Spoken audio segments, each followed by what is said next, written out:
बिदिनो हाबाफोरा जालांबाय दा आंथ' जा बुंनांगौ बेखौ बुंलांबाय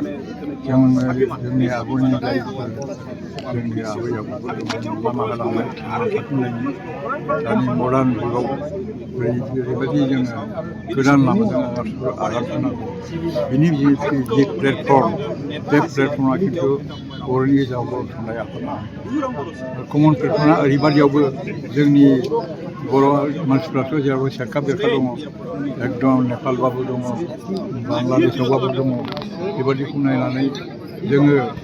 बोसोरसेयावनोथ' खेबसेबाबो हायोबा बिनि बारा बिथांमोनखौ लिंहरनानै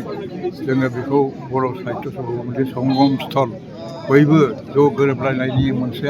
आफाद हिसाबै जों बेखौ गनायना लायो दा जोंनि गेजेराव कमन प्लेटफर्म होनना बुङो बेनोसै ओंखायनो बिनि गेजेरजों जों दावगाफिननायनि बाथ्राखौ जों नाजायो आरो साहित्य सरसा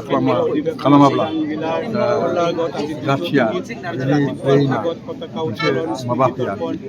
बिबर्तन फैया जौगानाय बा सुस्रांनाय फैया